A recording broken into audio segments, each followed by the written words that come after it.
Hai sob, apa kabar nih? Santuy kan? Yang nggak santuy, santuin aja sob. Film dibuka dengan memperlihatkan pemandangan alam di Tiongkok. Sebuah minibus nampak tengah melaju dengan banyak penumpang di dalamnya, termasuk Bai Simei.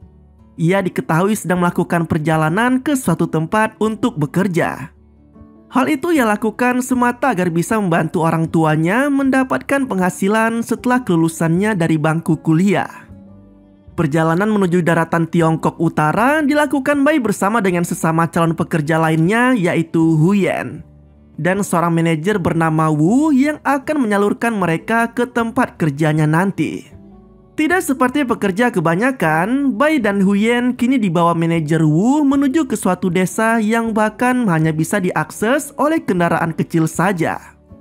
Meski kedua wanita itu masih belum tahu pasti kemana mereka akan dibawa, namun nampak wajah ceria di antara keduanya seolah mereka cukup menikmati perjalanan melintasi alam yang dilakukannya bersama sang manajer. Sesampainya di desa tujuan, Bai nampak canggung ketika semua warga di sana memandangi mereka dengan penuh kekaguman. Seolah warga di desa tersebut sangat jarang kedatangan orang kota.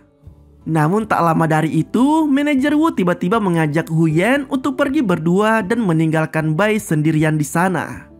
Pria itu mengaku bahwa dirinya dan Huyen akan menuju ke lokasi pembuatan ramuan yang berada tak jauh dari sana. Manajer itu juga meminta Bai agar menunggu sejenak sembari menjaga barang-barang mereka agar tidak hilang. Keesokan harinya, Bai yang masih tak sadar dengan pekerjaan barunya tiba-tiba dibuat bingung tak karuan setelah mendapati dirinya terbangun di salah satu rumah warga. Dengan rasa penasaran, ia pun keluar dari rumah tersebut dan menanyakan tentang keberadaan manajer Wu. Namun sayang, tak ada yang mengetahui sama sekali siapa sosok pria tersebut. Sialnya lagi, semua identitas dan uang yang dibawa Bai di tasnya ternyata telah raib tanpa diketahui siapa orang yang telah mencurinya. Menyadari dirinya telah dirampok, Bai pun mencoba untuk mencari pertolongan dengan melapor pada polisi.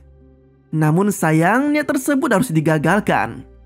Karena keluarga di tempatnya saat ini berada malah mencegahnya untuk pergi.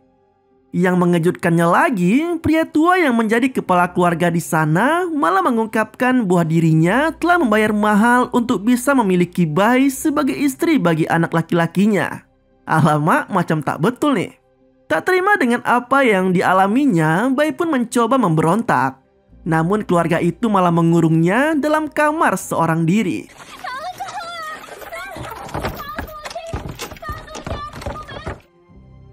Entah apa yang dipikirkan oleh warga di desa tersebut, seolah sudah menjadi hal yang biasa.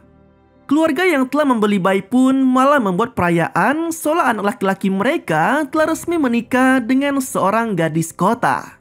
Bahkan hal itu dilakukan secara meriah meski tanpa adanya kehadiran pengantin wanita.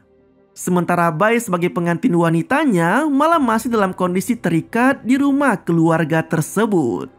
Bai yang tak tahan dengan kondisinya sempat meminta untuk dibebaskan pada pria yang sekarang menjadi suaminya itu. Namun pria yang diketahui bernama De Gui itu jelas menolak permintaan tersebut. Parahnya lagi, Bai yang terus menolak ajakan bercinta dari De Gui malah mendapat perlakuan yang tak seronok. Seperti keluarga yang tak beradab, ayah dan ibu De Gui malah menjagal tubuh Bai agar bisa dinikmati oleh anak laki-laki mereka. Seolah hubungan suami istri yang semestinya dilandasi atas dasar suka sama suka tak lagi berlaku di desa tersebut. Bai yang telah ternodai kini hanya bisa termenung dan meratapi nasibnya yang hancur saat ini.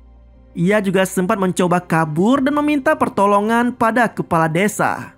Namun bukannya mendapat perhatian atau solusi untuk masalahnya, kepala desa malah mengembalikan Bai pada keluarga De Gui. Seolah pernikahan yang dilakukan oleh keluarga itu juga menjadi hal yang biasa dilakukan oleh warga lainnya di desa tersebut. Di suatu pagi, panggilan yang tak kunjung dijawab oleh Bai akhirnya memaksa De Gui untuk mendatangi istrinya itu. Namun suasana di rumah itu seketika menjadi kacau. Karena ternyata Bai ditemukan sudah tak sadarkan diri setelah mencoba untuk bunuh diri. Deguy yang bingung tak karuan akhirnya mendatangi saudara sepupunya yang bernama Deceng. Ia merupakan guru sekaligus orang paling berpendidikan di desa itu.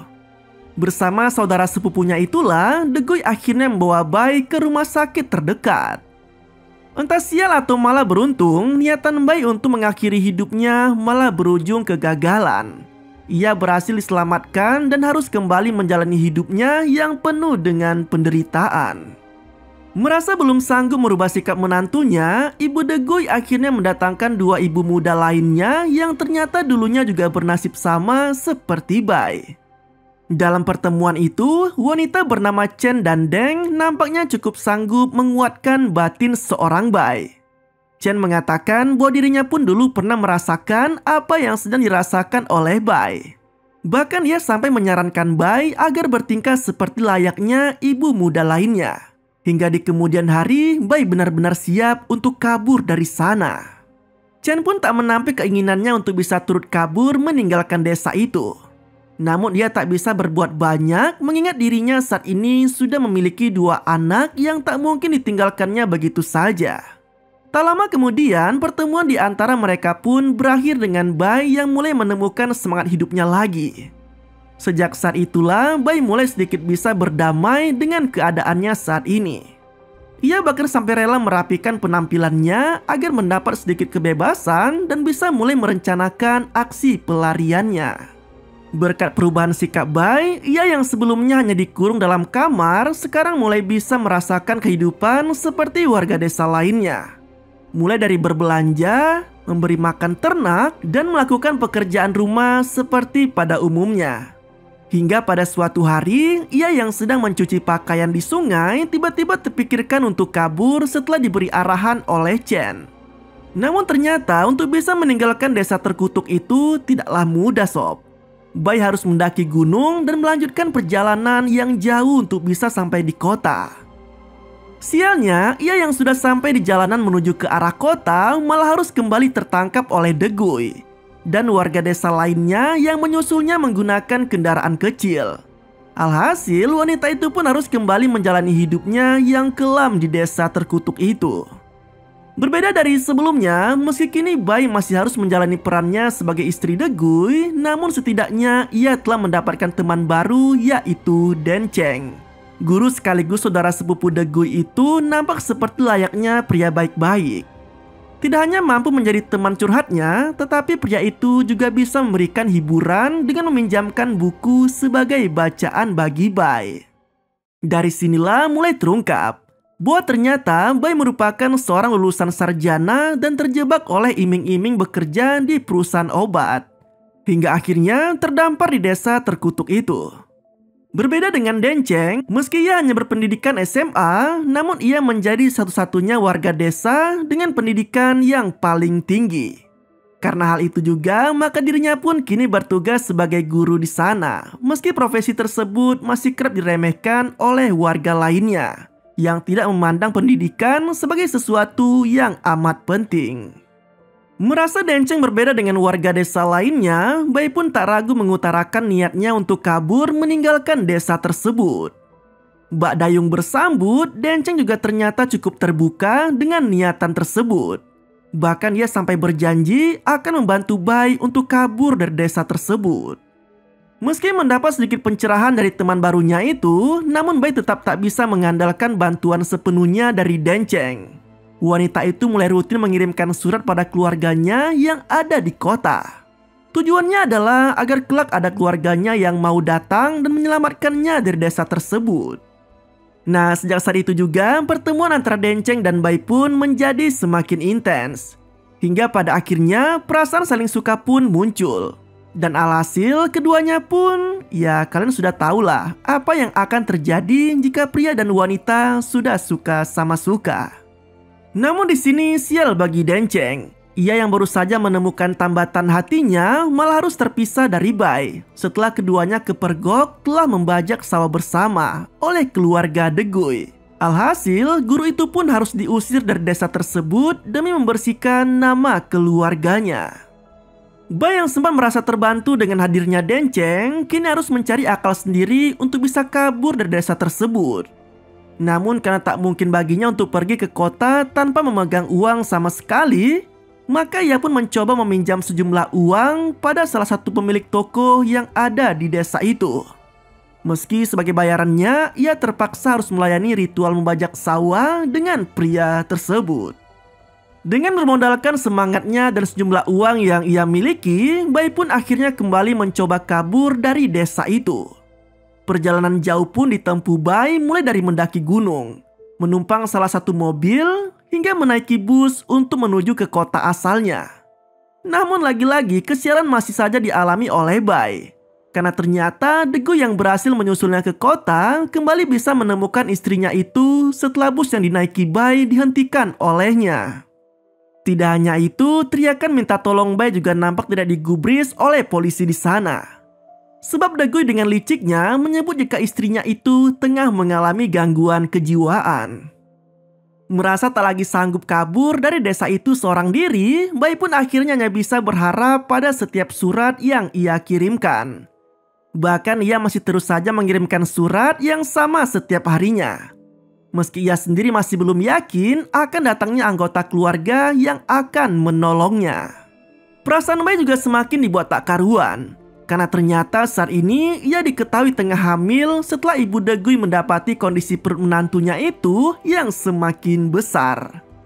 Tidak hanya kesal dan tak bisa menerima kondisinya yang hamil, Bai juga dibuat takut karena ternyata warga di desa itu hanya akan menerima kelahiran bayi laki-laki saja. Dan setiap bayi perempuan akan dilenyapkan seolah dianggap hanya akan menjadi beban bagi keluarga di sana. Nah, singkat cerita ya kan, hari kelahiran pun tiba. Dan beruntung bagi Bai karena ternyata bayi yang dilahirkannya berjenis kelamin laki-laki. Namun di sisi lain, kekecewaan juga tak bisa dihilangkan dari raut wajah Bai. Karena ternyata surat yang selama ini dititipkannya pada tukang pos hanya berujung pada suaminya sendiri. Yang sekaligus juga menjadi alasan mengapa tidak ada respon sama sekali dari keluarganya di kota. Namun harapan setidaknya masih ada dalam diri Bai. Karena salah satu murid Denceng yang bernama Li Qingsan menawarkan bantuannya untuk mengirimkan surat pada keluarga Bai di kota. Hari yang dinantikan pun akhirnya tiba. Surat yang dikirimkan oleh Li Qingsan nampaknya telah sampai ke keluarga Bai yang ada di kota. Hal ini terbukti dari datangnya mobil polisi yang ingin membawa Bai pulang kembali ke keluarganya. Bersama dua orang polisi, ayah Bai pun turun dan berusaha membawa pergi Bai dari desa tersebut. Namun sialnya, warga di sana seolah menolak kedatangan dari kedua polisi itu. Termasuk dengan keluarga Degui yang menolak untuk menyerahkan Bai dan anaknya begitu saja. Pertikaian pun terjadi hingga akhirnya ayah Bai dan kedua polisi itu pun mendatangi kepala desa untuk meminta bantuan atas aksi yang dilakukan warga di sana. Bukannya membela ayah Bai, kepala desa malah sepertinya angkat tangan seolah menegaskan adanya keterlibatan dirinya dalam aksi penjualan wanita kota di desanya saat ini. Anehnya lagi, kedua polisi yang seharusnya menegakkan keadilan dan bersikap tegas malah terkesan takut pada warga di desa itu. Bahkan mereka sendiri malah minta Bai agar bertahan lebih lama lagi tinggal di desa itu. Setidaknya bersabar hingga kedua polisi itu datang dengan membawa anggota yang lebih banyak dalam beberapa hari ke depan. Mendengar pernyataan polisi, ayah Bai pun tak tega jika harus meninggalkan putrinya di desa sendirian. Alhasil, ia pun bertekad untuk tinggal di sana dan menemani Bai setidaknya hingga dua polisi itu datang kembali untuk menyelamatkannya. Sesuai dugaan, aksi kekerasan pun kembali harus dialami oleh Bai. Namun kali ini ia tidak sendirian, karena ada ayahnya yang turut membela Bai dari tindak semena-mena keluarga Degui. Pertikaian pun tak bisa dihindarkan. Ayah Bai yang berusaha menahan Degui malah terlibat baku hantam dengan pria tak betul itu. Sementara Bai yang tak tega melihat perjuangan dan penderitaan ayahnya akhirnya menebaskan pisau daging ke tubuh Degui. Dan film pun berakhir. Bang, kok kayak gitu endingnya? Ya memang kayak gitu filmnya sob, mau cemana lagi kan? Tapi di sini kita bisa berasumsi kalau Degui sudah dipastikan meninggoy setelah ditebas oleh Bai. Si Bai dan ayahnya juga terpaksa kabur dan akhirnya berhasil keluar dari kampung tersebut. Walau si Bai sudah dicicipi oleh banyak pria tak betul di kampung itu, tapi setidaknya dia masih bisa selamat dan menjalani hidup yang lebih baik lagi. Terkadang kita harus berdamai dengan keadaan, walaupun keadaan tersebut terasa amat sangat pahit untuk dijalani. Terima kasih telah menonton video ini, sampai jumpa pada video selanjutnya.